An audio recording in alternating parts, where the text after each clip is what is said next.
Good evening. Before we begin, let's take a few moments to be quiet together.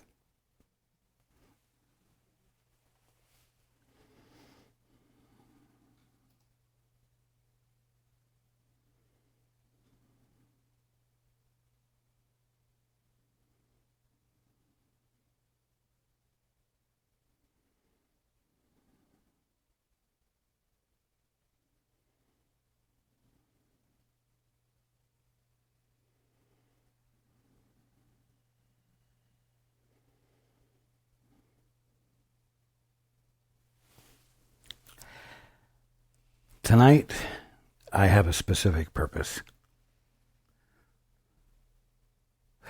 And that is to remind each of you of how important you are. You holy sons of God, you holy daughters of God. I don't mean important in an egotistical way. I mean important in terms of real value. You're not orphans. You're not just human beings. You are holy sons and daughters of God. And your being has, capital M, meaning.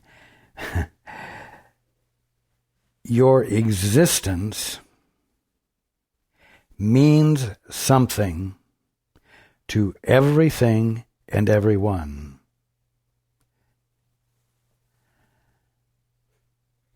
Sometimes you forget this. Sometimes you think you're just a little pissant mortal, a nothing, a nobody. But it's just a belief. It's not the truth. It's what you may have convinced yourselves of, but you have convinced yourselves of an illusion. Now, we've talked before about the fact that there are no private thoughts. There is no private anything. God is infinite. God is omnipresent. Therefore, mind, the infinite mind that God is omnipresent. Infinite.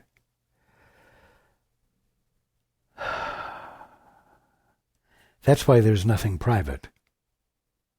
And everything in the mind of God, which is creation, which is ever unfolding, is related to everything else, you might say, in the infinite mind of God, in the omnipresence, the all-oneness of mind.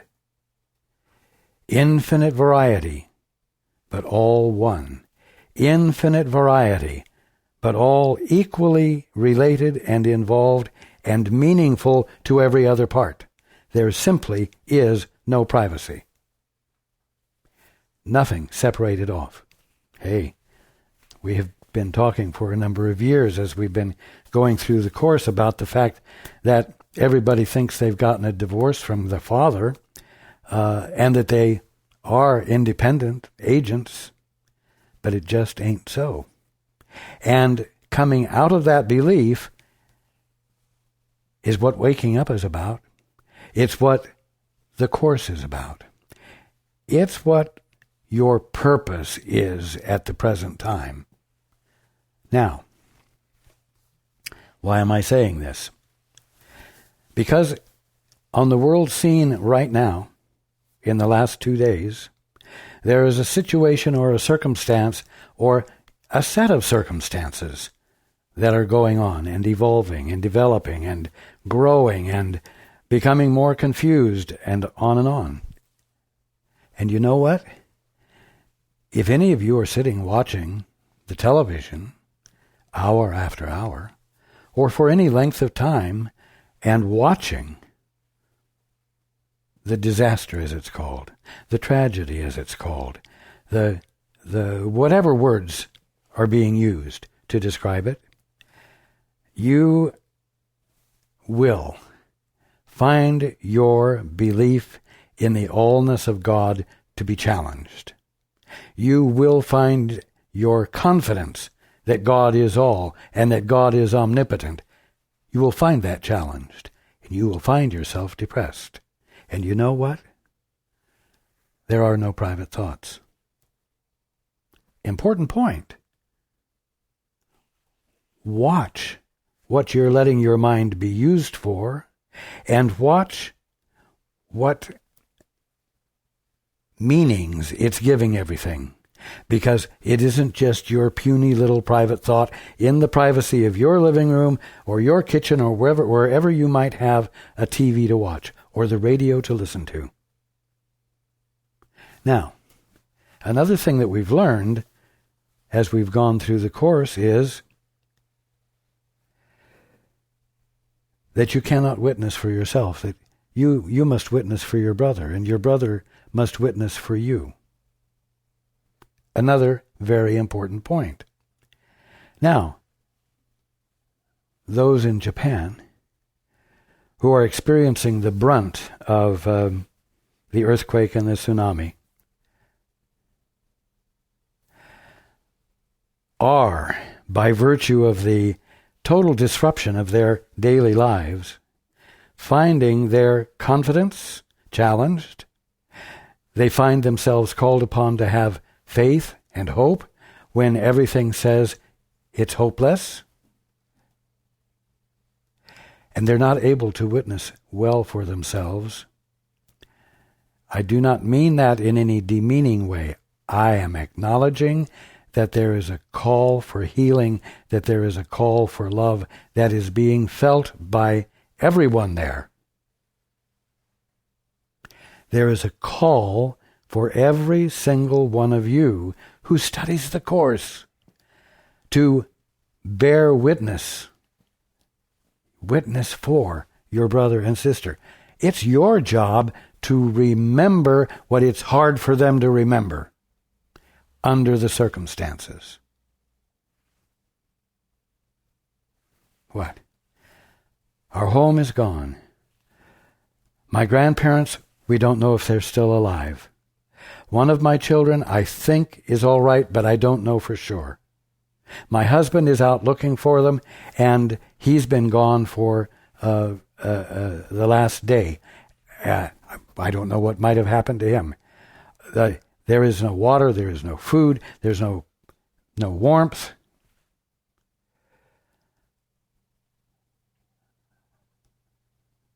I'm alone.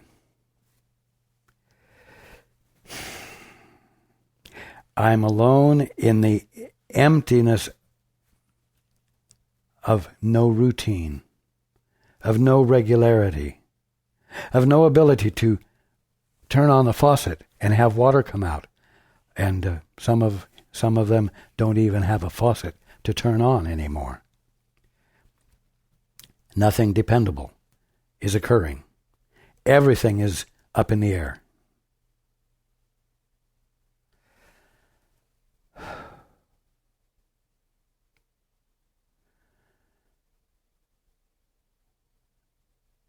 It's a lonely place to be.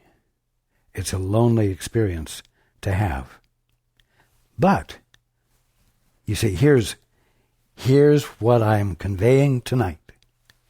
Because there are no private thoughts, because there is no such thing as privacy in the middle of omnipresence, they are not alone, and you, knowing that your thoughts are not private, can use your mind in a way that witnesses for your brothers and sisters who find it difficult to witness for themselves on their best behalf.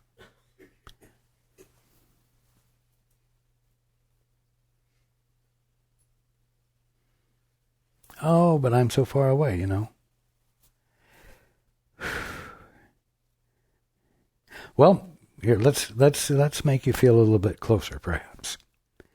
We receive letters from people in Japan. We receive support from people in Japan who enjoy the meetings we have and enjoy the website. And so we have what are usually exceptionally beautifully packaged envelopes, communications from people there, which gives us a feeling of connection that we might not otherwise have. Now, you know that I have held in my hands, and this is Paul speaking, that I have held in my hands things that people in Japan who love Raj have sent. And so I know I have a connection. And it's not as distant and remote as it otherwise would have been.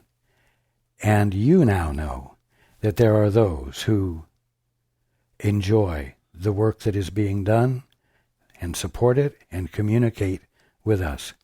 And so, you are joined. You all are joined in a real connection with people in Japan. Now this is Raj.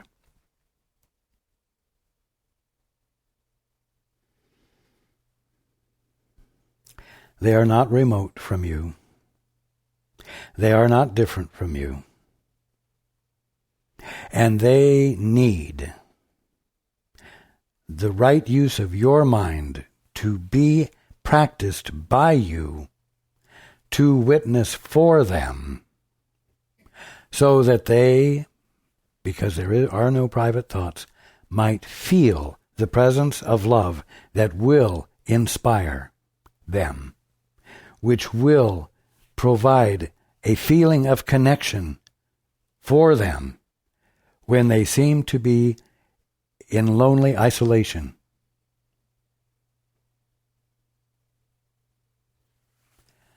Now, it's a shame that students of the course are not more familiar with the practice of healing and the expectation of healing and how to be a participant, let's say, an effective agent for change with respect to healing. And, you know, the greatest thing you can do relative to the healing of a situation is to have arrived at a place in you where you have been enlightened, you have been infilled with an awareness that healing is possible. It's not irrelevant to awakening, and that it is the will of the Father for perfection, the perfection of His creation, to be the only thing experienced by all of His creation, and therefore that you can hold a position of facilitation in healing. Now, the simple fact is that the misunderstanding, the false belief that is embodied in the dynamics in Japan right now, the false belief is that there is something called matter. Now, we've talked before about the fact. I've gone to some length to illuminate the idea that what you call matter is a misperception of spirit. Capital S, spirit. A God element, you might say. Spirit is the substance of God's creation. All of creation is made up of ideas of God's. God has an idea, and that idea includes everything within itself to be manifest and function perfectly. That doesn't seem to be the way matter works. Matter seems to work in an organic way, and one thing is dependent upon another thing, is dependent upon another thing, and on and on and on. And so if something goes wrong here, it detrimentally affects something there.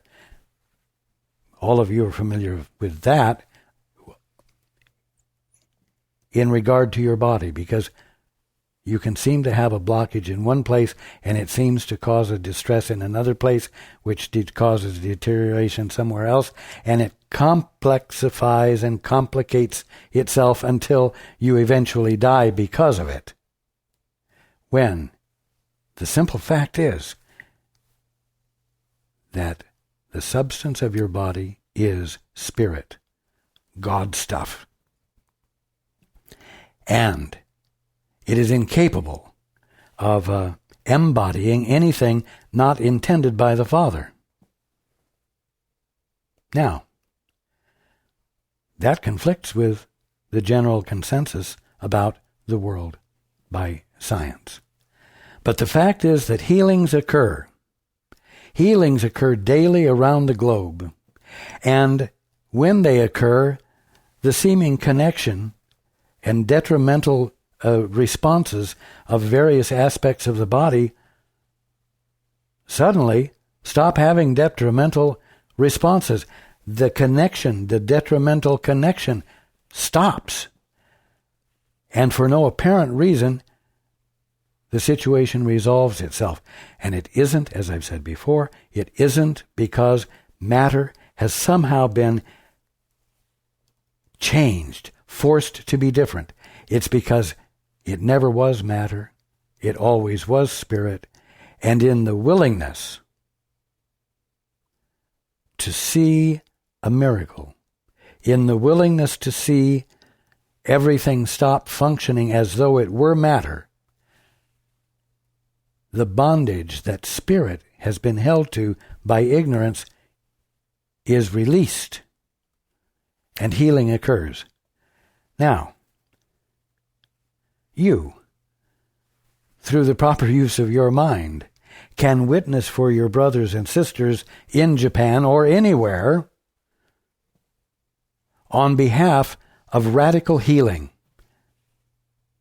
Everyone says, well, there was an earthquake, and then there was a tsunami, and the tsunami impacted the power plants, and the cooling of the power plants was damaged. And so now, see how one thing is impacting another, and it's building, and it's getting more complicated and more detrimental. And now there could be a meltdown, which will make problems even worse. Now, are you going to sit and watch the TV and the radio and hear all of these things and not challenge these ideas in your mind?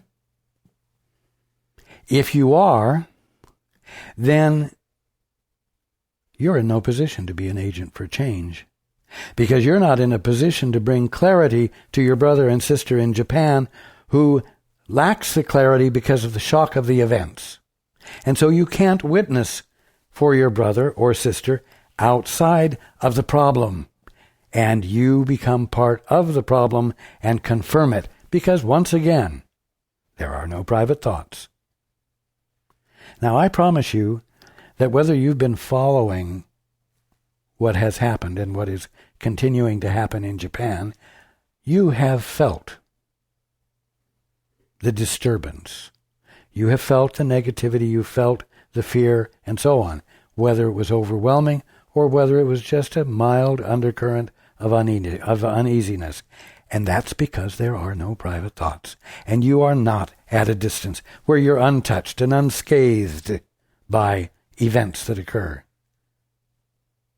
Now, are you going to watch what is happening and become as upset as those who are in the middle of it and lose your capacity to witness for them on their behalf from outside the box, from outside the barrel, from the holy instant, where, as we've been talking about, God's laws prevail? They're not usurped. They're not torn asunder. You have this wonderful opportunity to use your mind well, to use your mind for the function it has. What is your mind's function? It's to be co-creator with God. What does that mean? It means it's your mind's function to look at observe and experience creation and recognize it for what it is. And what it is not a material world and universe.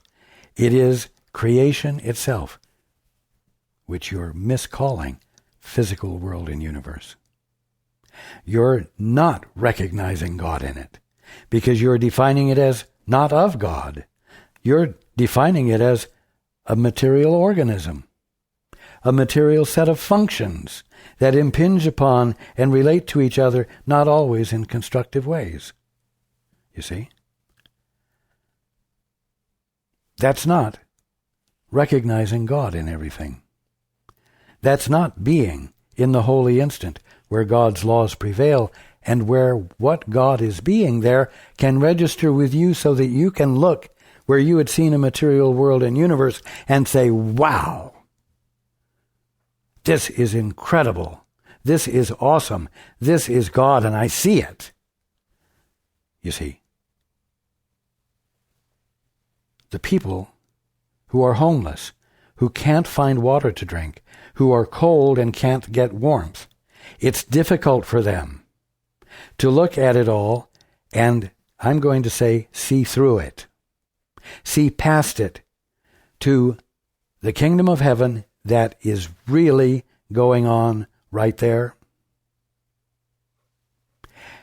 And it takes someone like you, all of you who call yourselves students of the course, to use your mind the way the course tells you it's there to be used, and to let it fulfill the function it has, which is to look and not be blinded by your definitions or the world's definitions, but have a willingness to see through those definitions and discover the awesomeness of God there.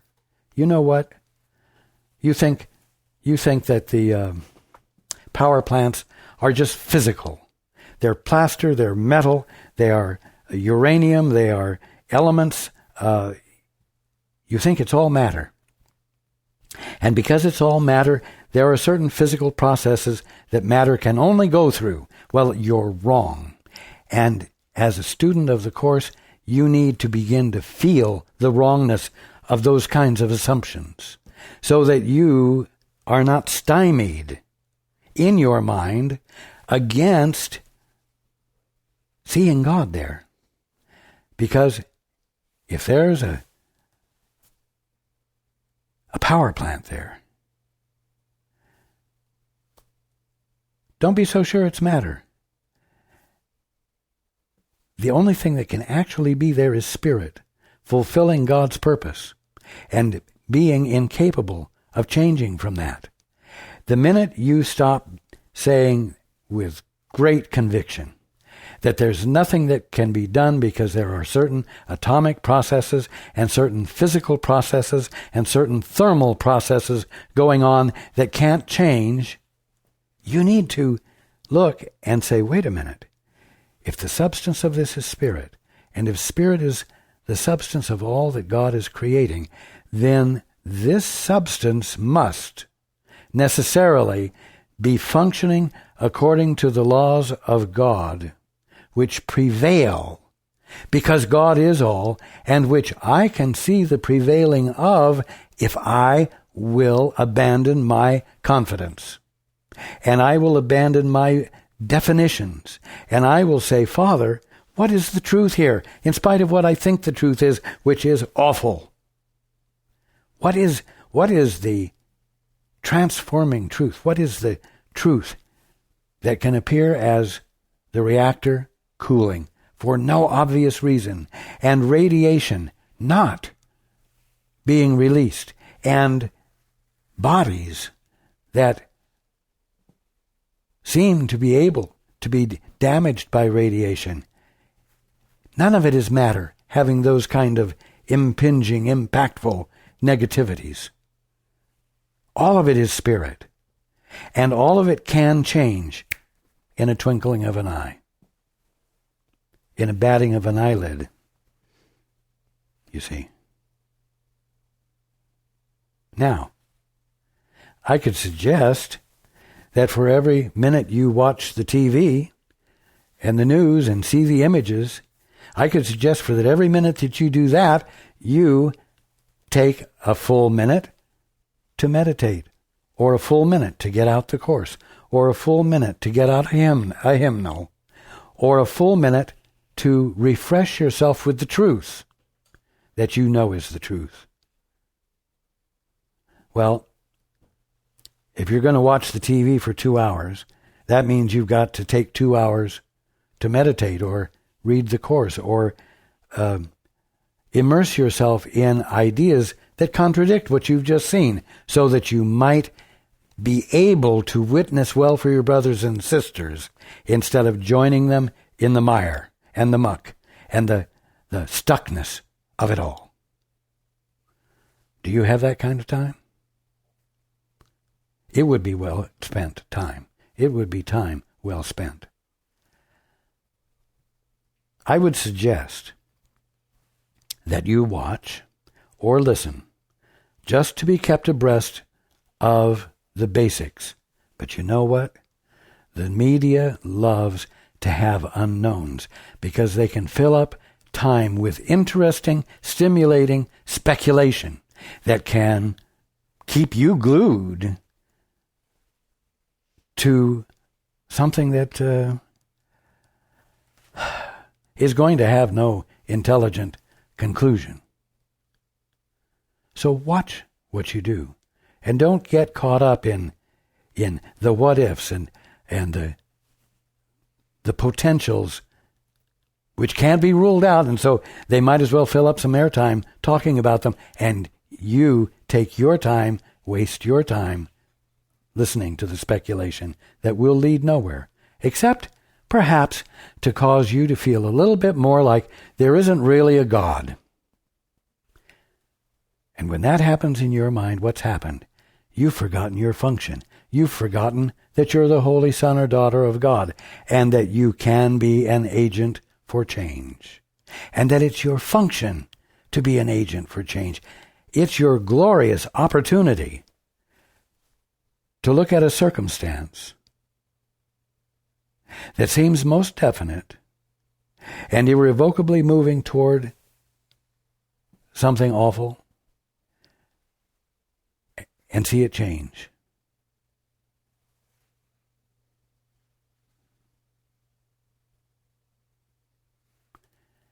Now,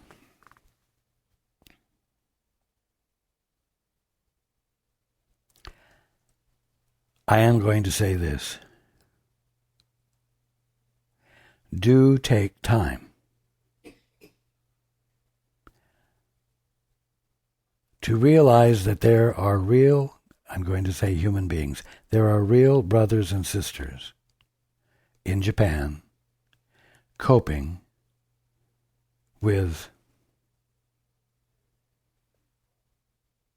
unimaginably surprising deviations from the norm, who deserve peace of mind, who need peace of mind, who need to know that they are loved, to know that in spite of the fact that they seem quite isolated from the rest of the world and from help, they are not. You have the opportunity to be the presence of love that is felt. And if you're going to spend your time doing anything, do that before you watch the TV for hours and the images, and listen to the rumble of the earthquake over and over and over and over and over, and my God, the building's going to collapse. That sentence is going to be burned into your mind forever. Every time you turn on the TV, you're refreshing yourself with what? Not the truth that will heal, not the truth that will transform, not that which will allow you to witness on behalf of your brother and sister in a way that is transformational.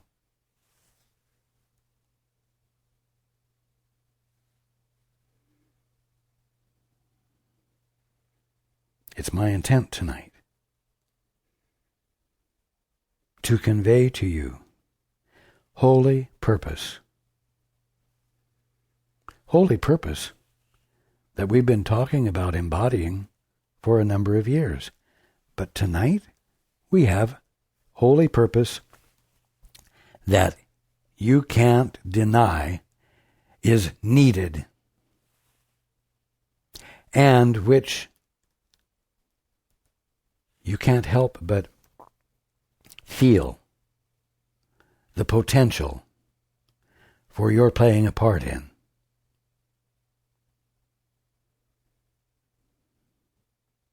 Play the part. Become involved. And if you are watching or listening to the news, be ready on the spot to contradict it. That's your job. Don't just be swept along by the horror of the events or the fear or the grief and let a tear come to your eye. I understand that it's moving. But it's not your job there to cry. It's your job to be clear so that joy fills you and love fills you and compassion that has the capacity to recognize God in your brother and sister on that screen. You see, so that you're fulfilling your function as co-creator and seeing God right there.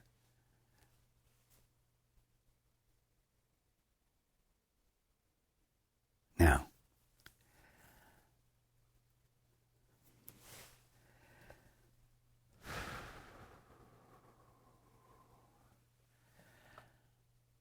I'm going to invite everyone to join all of us here for the next 5 minutes or so, and join in recognizing the presence of the Father in every single brother and sister who's in this situation. I want you to let yourself be truly conscious that if there's anything there at all called a brother or a sister, it has to be God appearing, whether you're seeing that fact clearly or not. That in spite of your ignorance, the fullness and wholeness of God is what is there. And the same thing about the land that seems to have been devastated, and the destruction of the power plants. In other words, while we're having this quiet time, I want you to be willing to allow what appears to be devastated matter to reconfigure visually and actually so that it represents the kingdom of heaven that's going on right there, the presence of God that can be the only thing going on there if indeed God is omnipresent, and which everyone, you and everyone there, has the birthright to experience. And the other thing I want you to do, and I want you to do this, please, not just during the next 5 minutes, but ongoingly. I want you to imagine that you are able to be in front of and address someone in Japan in this experience and share with him or her the feelings you have on his or her behalf. What would you convey to them that would be transformational? What could you say that would be pacifying? What could you say that would be inspiring and give hope? Take the time to relate to these brothers and sisters that you don't even know in a compassionate way, and put forth the effort it takes to put the words together that convey real caring, because the caring is in you. You are the holy sons and daughters of God. You know what? I've been talking tonight about your witnessing for your brothers and sisters. What do you think I'm doing? What do you think I've been doing all these years? I'm witnessing for you. I'm providing a better picture, a better sense of who you are than your poor thought models allow. I'm witnessing on your behalf to you. I'm taking the time to put it in words that will mean something to you, so that you have a basis for shifting your anticipations, your expectations, and your confidences to something greater than what they embraced.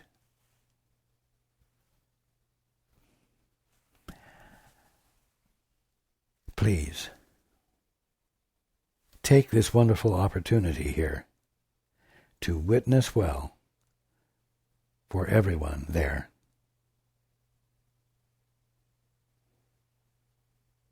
And I ask you, for this next short period of time, not to turn off your computers. Don't pick up a magazine. Don't see what's going on around the room. Close your eyes and be the presence of love. And we will do it together.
Okay.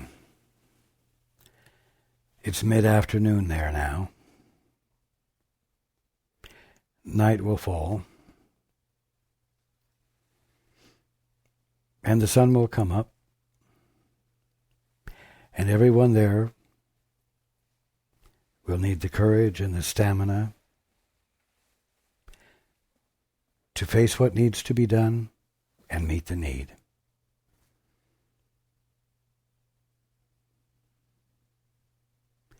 Every one of you can easily be willing to stand with them as they unavoidably address the needs they're faced with and bring your clarity and bring your love and witness for them to the best in them, not just the best in them as a Japanese people who are very intelligent and have structured things so they can cope with this kind of tragedy well. No, bullshit. That's not love. Stand with them, witnessing for them, on the basis that they are also the holy sons and daughters of God, who are not orphans, in the sense that we've been using that word, and whose birthright it is to be able to see through the events that have happened and find, so to speak, behind them the presence of God and His creation in all of its unchanged perfection. That's what they need to know. That's what they need to feel. That's what you need to feel. And you don't need to feel what you have been feeling after hours and hours of watching and commiserating with the situation. So, wish to see the presence of love and wish to be the presence of love with as much persistence as those in the middle of the circumstances will be bringing to moving through it. And I promise you, the moving through it can occur much more quickly. Be part of what causes that to happen. I love you.